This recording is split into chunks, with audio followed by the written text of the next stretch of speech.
All right, guys, let's talk about one of the most interesting groups of the 2026 World Cup, Group D. And the reason why I say it's the most interesting group is because it has the host, USA, the main host. You know, there's Mexico, there's Canada, but USA are really the main host of the 2026 World Cup. And they're in Group D, along with Australia, Turkey, and Paraguay. If the USA fail to get out of this group, it would send shockwaves. Firstly, throughout the United States of America, and then throughout the football world.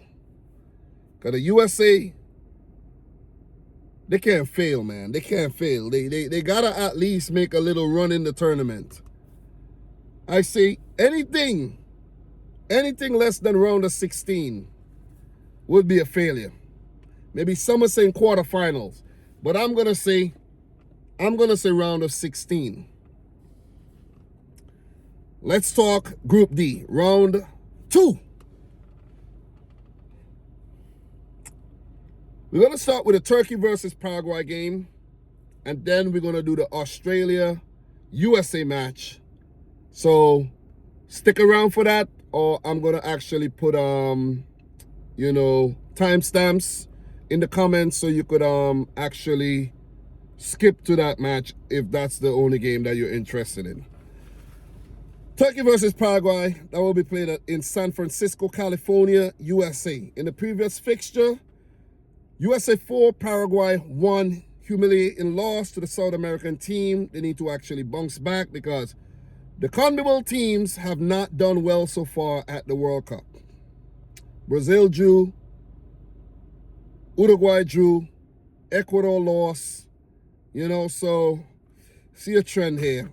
Maybe Argentina might be the only, saving grace here for the South American teams because it's not a great start.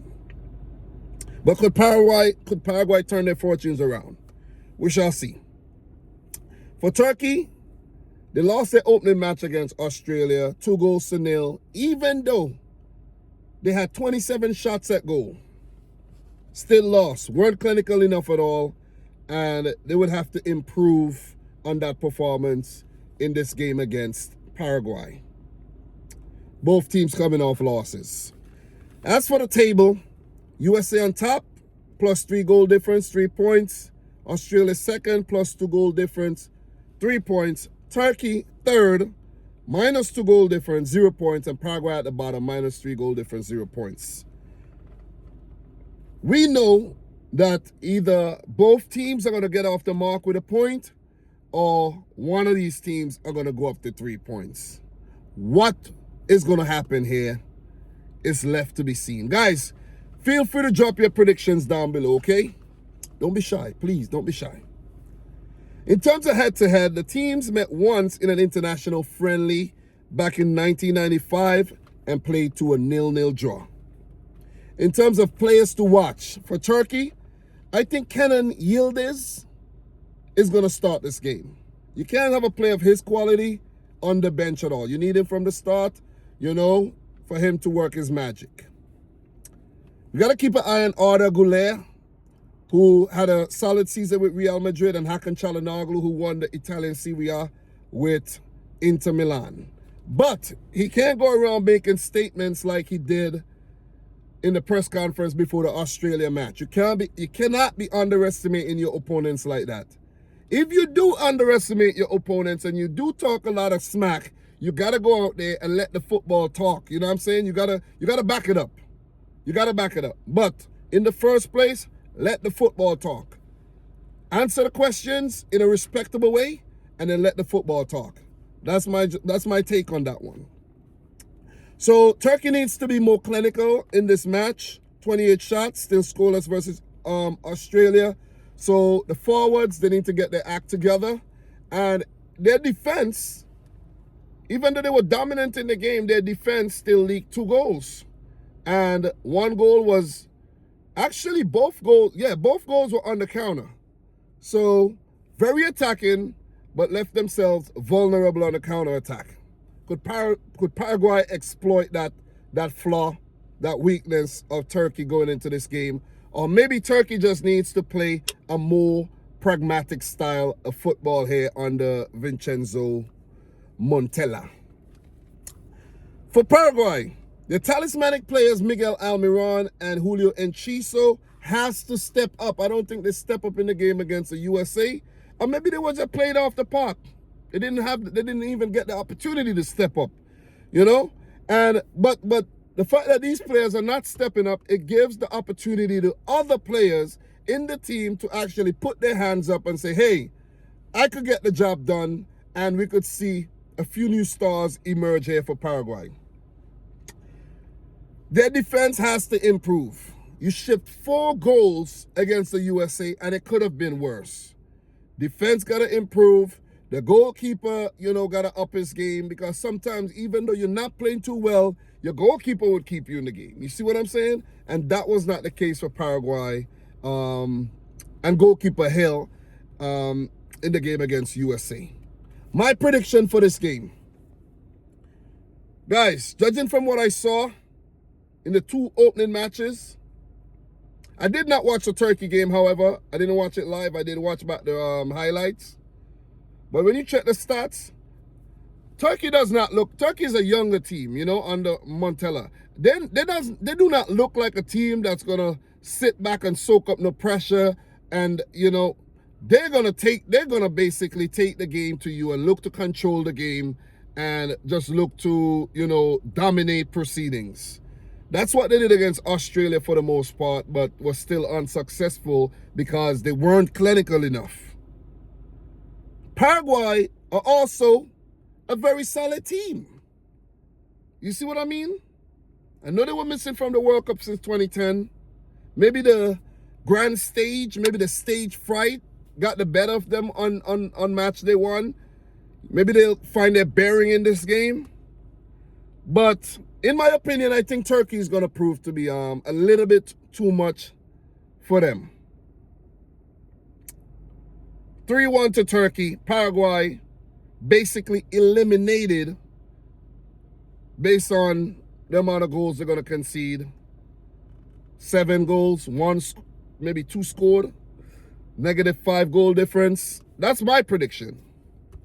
Turkey's still alive in the tournament, going into their final game against the USA. And that's what I want to see happen. That's my prediction. Drama for match day 3. Let me know your thoughts down below. Let's keep it moving, though. USA versus Australia. Seattle, Washington. Both teams coming off impressive wins. And a win in this game will put either team into the round of 32. It was 2 different types of wins. The USA dominated. Australia played second fiddle, used their more speedier forwards and their quality, their end product, to punish Turkey. Smarter football, in my opinion. More pragmatic, more sensible. And they picked up 3 points, well deserved. This will be a great clash between Mauricio Pochettino's USA and Tony Popovich's Australia. The table, of course, we know these 2 teams picked up 3 points, but the USA lead with a +3 goal difference, Australia +2 goal difference. The other 2 teams in Paraguay and Turkey without a point. This is an opportunity for both Australia and the USA to basically book a place into the next round and possibly, do a bit of, you don't want to experiment too much, but you could do a little bit of tweaking here and there, give a couple players a look in when going into the next round. So it is important. It is probably imperative to pick up 3 points here, especially for the USA, because you don't want to leave it too late. You really don't want to leave it too late in case they lose this game to Australia. You don't want to. So a win paramount here for the USA. For Australia, I think Australia would take a draw here. I think they would take the draw. They would squeeze out the draw. Coming up against USA on home soil will be a tough game with the backing of the crowd. It will be mostly USA fans in the stadium, or even if there's Australian fans, their shouts would be drowned out by the USA fans, you know? I think Australia would take a point here. Because in the head-to-head, 4 previous meeting in international friendlies, 2 wins for the USA, 1 win for Australia, and 1 draw. The last met in October of 2025, where the USA won the game 2-1 on home soil. So the USA knows how to play against this Australian team, and they go in with confidence, they go in with the know-how, and they would fancy their chances of picking up all 3 points. But Australia, as we know, is not a team to underestimate. When you think of Australia, you think of gritty. Even the country Australia, you know, just the landscape itself. You need a lot of grit to survive. So anything coming out of Australia is going to be gritty. You see, I've watched a lot of Australian cricket matches over the decades, not over the years, through the 90s, to the 2000s, to the 2010s, and now in the 2020s, you know, and, you know, Australia, they just have a lot of heart, and they would just fight to the end.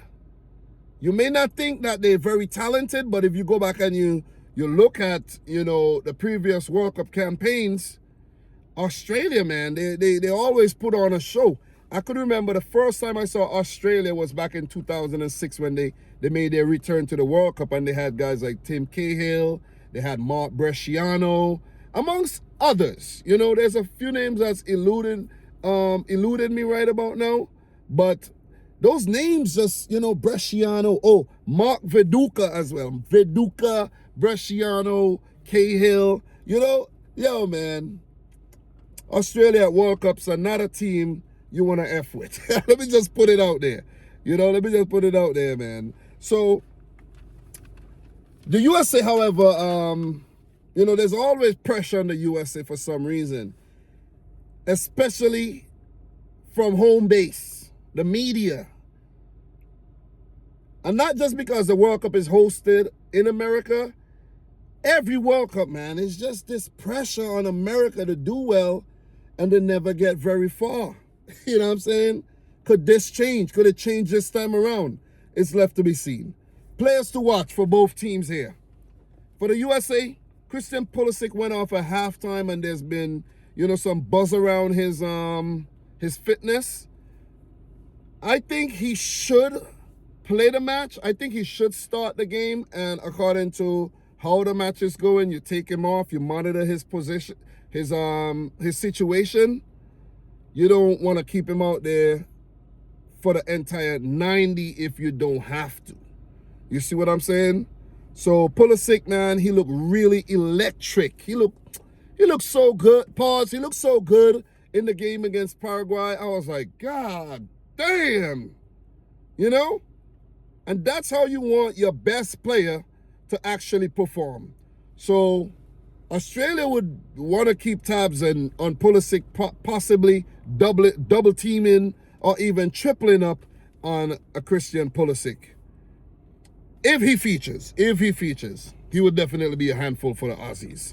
Weston McKennie and Malik Tillman in the midfield, along with Tyler Adams, who's currently on a yellow card. He has to be careful, because if he picks up another yellow, he missed the final group match there against Turkey. And the USA would want him in this game because he's their defensive cover.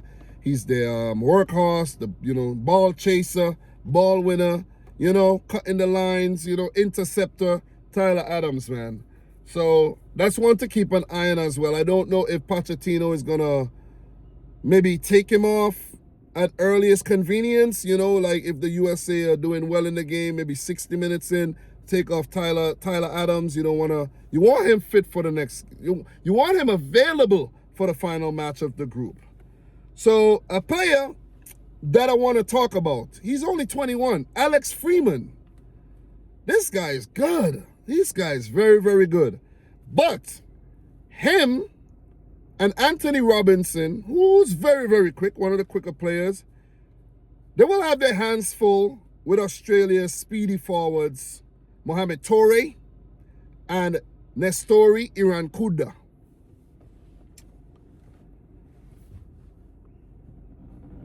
The USA likes to push their fullbacks forward. They like to play very advanced with their fullbacks. They may have to tweak their tactics a bit at certain periods of the game, or maybe use Tyler. If you're going to use Tyler Adams as a cover for these guys when they push forward, there's a risk of him picking up a yellow if Australia breaks on the counter to their speedier players. So yeah. Also, Folarin Balogun, he picked up a brace. He was quite clinical in the opening match against Paraguay. So he is definitely one to watch. And, you know, we will see him from the start. But there's also a lot of players who could come off the bench to hurt Australia here. Tim Ream, Chris Richards. These guys going to have their hands full when Australia are in possession of the ball. Just remember I told you. Just remember I told you that. For Australia, who was set up quite defensively against Turkey, they soaked up a lot of pressure, 28 shots. We could see a similar type of match, or we may see a more, you know, close to even kind of game. Maybe like a 60-40 possession split. Australia being, you know, 40. USA play with most of the ball. But Australia don't mind playing like that. They really, really don't mind playing without the ball. Some teams, they can't play without the ball. They chase the game, they get tired, and then, you know, they succumb. Mohamed Toure and Nestori Irankunda will be key on counterattacks for Australia if they are set up in a defensive fashion. Australia's goalkeeper, the young goalkeeper, Patrick Beach, he will be a busy man once again in this game. And he would need, not that goalkeepers need their A game every game, but he needs to have his triple A game on in this fixture. Because he will be tested. He will definitely be busy here. My prediction for this match, guys. This one was a tough one to predict. Because as a U.S. citizen, if you don't know, I'm from St. Vincent and the Grenadines. Somebody did ask that. Caribbean island. But I'm a U.S. citizen for like 23 years. Maybe like 22 years I've been a U.S. citizen. I would love the USA to beat Australia. That's the result I would love to see. 5-0, 4-0, 3-0. But that's not the result that I think we're going to see. That's not the result I think we're going to see.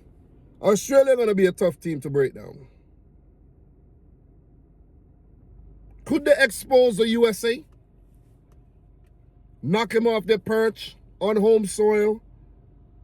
Win the game, send shockwaves to the football world, just like they did in the game against Turkey? Could we see that happening? Guys, I'm going to play it safe, though.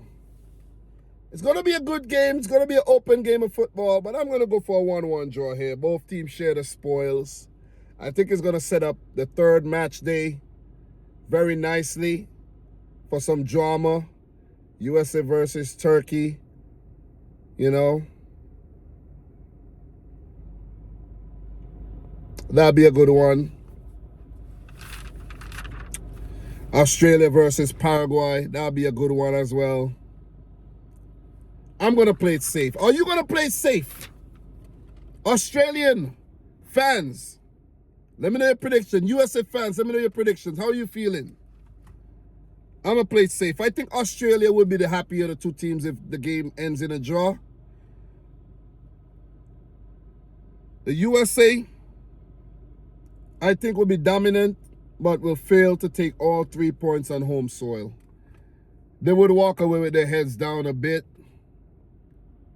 ruin an opportunity to book themselves a place in the round of 32. Guys, that's my prediction. Not going to switch it up. In terms of the group, I actually predicted, let me let you guys know, I predicted Turkey to top the group. I don't know why I predicted that. Australia to come in third, and the USA to come in second. Let's see how things work out, man. Guys, thanks for watching. Subscribe if you're new. Let me know your predictions down below. And until my next one, don't forget, wait. Don't forget to like the video. Like the video. And until my next one, peace out. Rich Squad. Guys, we'll talk pretty soon. May the best team win.